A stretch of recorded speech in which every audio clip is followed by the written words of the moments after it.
Hi, welcome to Watercolor. My name is Lisa Peace. I will be your instructor this semester.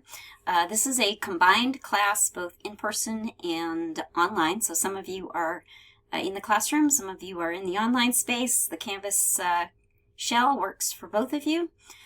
First thing you want to know is if you click over here on the left where it says syllabus, that's where you find your syllabus. Your syllabus has your materials list.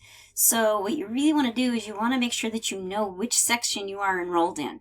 When I combine classes in Canvas, it sort of puts them all in one folder, one shell, if you will, and it only gives you one class section, which would be Art 165. So if you're not sure which section you're in, whether you're in Watercolor 1 or 2 or 3, check your enrollment through the student information system. And that will give you the correct section, and then you can go here and you can get the right syllabus. They're pretty much all the same, so all the course policies are the same, with a little bit of difference between the levels 1, 2, and 3, and then the advanced studio classes in level 4. But they're mostly all of the same except for the course competencies, but the course competencies are important because the course competencies are what's specific to your class. So make sure that you read the correct syllabus, and like I said, the materials list is on there. You will also find it other places. If you go over here to the side, if you're not familiar, you can click the Home button or the Modules button. They will both bring you to a very similar looking page. It will show you the modules. The Home button will also give you a task list off to the side. This first module, the Welcome module, if you're watching the video, you found it. So welcome to Watercolor and Painting. This has information, some of which I just told you, so make sure you go through here, read this. It tells you how to get started.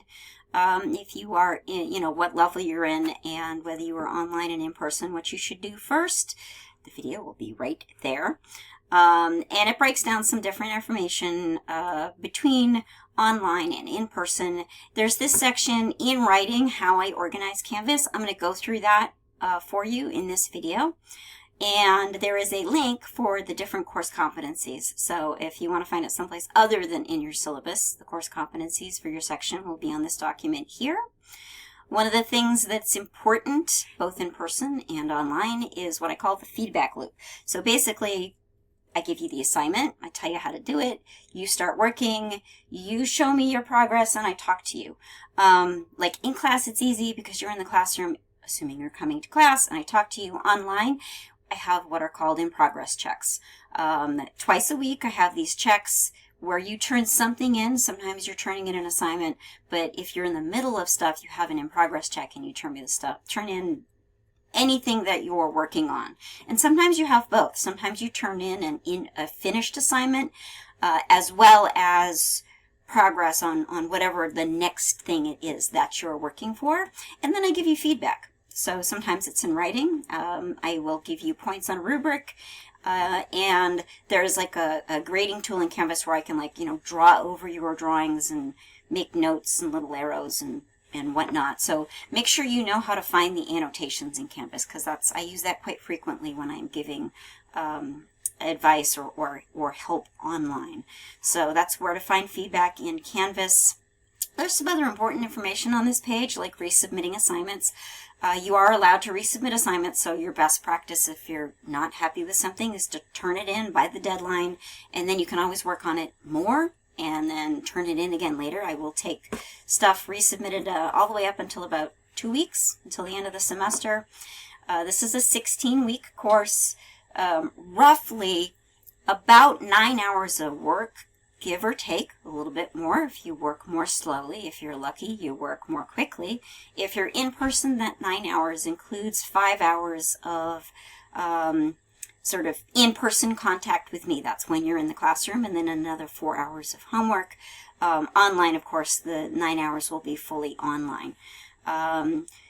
Due dates: Mondays and Wednesdays for the in-person, and then for online it would be Mondays and Thursdays. If it's an in-progress check, I get back to you right away.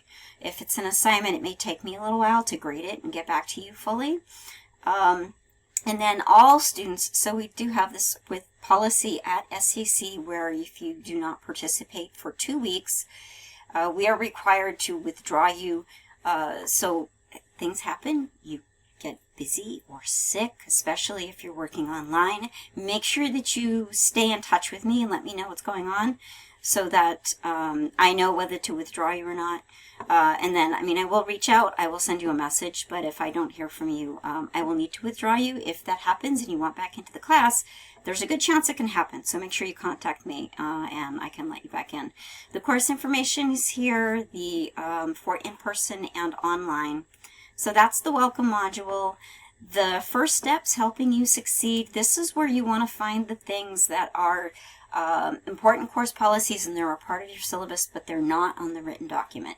So the MCCCB and SCC policies are on this page. There's tutoring and technical help, Canvas help. I actually think this is more helpful sometimes than going to the SCC webpage, because when you open it up, so let's say you're looking for just general help of some sort, you open it up and it gives you all of these buttons that you can click that will bring you to the correct webpage. Sometimes it's hard to find things on the SCC webpage. So that's what that module is for. I have no control over the things that are in that module, but it can be a very useful tool. The first module, Module 1, Getting Started, or the first day. That's where you're going to want to go to figure out how to get started for the class and submit things. And I've set it up pretty much the way I set up all my modules. So at the top you'll have an overview. Sometimes it's just written information. Once in a while there may be a video there. And then I break it down into sections. So information pages, classroom sessions / in-progress checks, and then assignments where you actually turn things in. So the pages where you actually need to submit the final assignments are at the end of a module. The information pages that you need to do for the module are under information pages, and then the in-progress checks, and it's sort of like a calendar. So like if you go down to, let's say this one for the first exercise, the classroom sessions are in-progress checks, and if you open up one of those, Monday, September 1st, by the way, is a holiday, so no work for that. But we'll open up August 27 / 28. If you see 2 dates, it's because one of the dates is for the in-person and one of the dates is for online. So if you're an online student, make sure you actually check the due date for the assignment. Sometimes people will look at the title of the page and they will think it's due on another page. Accidents happen. Just let me know. It'll be okay. So general guidelines for in-progress checks and in-person attendance. There's information on this particular page because it is the first one, and there's a shorter version of that on the next in-progress check, and then after that I don't repeat it. Okay, so usually what you will see is you will see the date, and then you will see it broken down by in-person and online. Now, if you're an in-person student, you can use this page as sort of a checklist. This is what we're working on. This is what you should be prepared to do in class. This is what should be done before the end of class. It will give you that kind of information. If you are online, it will also break it down by section, and it will tell you what you need to turn in. If there is finished work that you need to turn into another assignment, I try to remember to link it in the in-progress checks, but I do sometimes forget. But quite frequently it's there. So it says submit photos of any work completed towards Watercolor 1 Exercise 1 for this particular in-progress check. So if you click on that, it'll bring you to the place where you're supposed to turn in that work, and then it'll give you a list of the stuff that you are supposed to submit for this in-progress check. Okay, going back to home, the only thing that I did not cover is up here, contact information. So if you need to get in touch with me, my contact information is on the syllabus, but it is also on this page here with my instructor information. And I am very cold at the top of Mount Washington. So my contact information is there, a link to my email, my response policies, my bio, all of that kind of stuff. Please let me know if you have any questions. Send me a message through inbox. That is usually I get a notification, so I know for sure that you've sent me something that way. Or you can contact me through email. Go ahead and leave a voicemail if you want. It may take me a little bit longer to get back to voicemails. I'm not always available to answer the phone and to return a phone message.